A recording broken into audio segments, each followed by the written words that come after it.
In today's video, I'm going to teach you how to manage your sales tax settings effectively within Intuit's QuickBooks platform.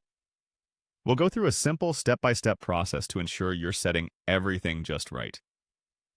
So, whether you're just getting started with QuickBooks or you're a seasoned user, these steps will be helpful in navigating your sales tax settings.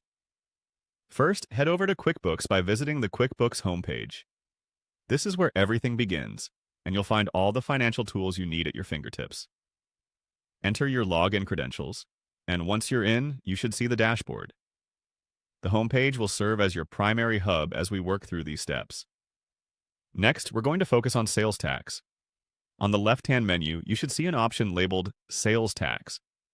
Click on this, and it will take you to the Sales Tax Center.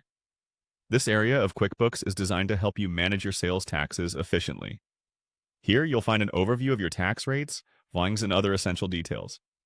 It's crucial to keep this area organized, especially for businesses dealing with multiple tax jurisdictions. Once you're in the sales tax section, you'll notice an option called Tax Settings. Go ahead and click on that. This page allows you to customize how sales tax is applied within your QuickBooks account. You'll see various settings you can adjust to make sure they fit the specific needs of your business accurately.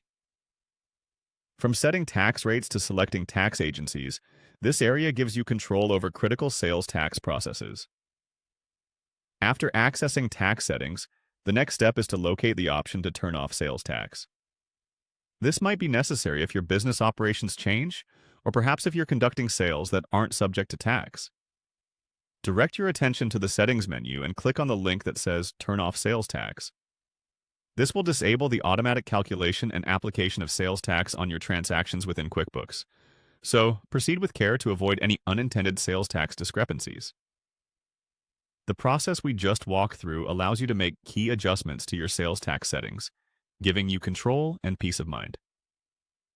Turning off sales tax is a straightforward action within QuickBooks, but remember, it's important to consider how this might affect other aspects of your accounting. If you're unsure, consulting with an accountant or financial advisor can provide additional clarity. With these steps, you'll have successfully navigated the sales tax settings in QuickBooks.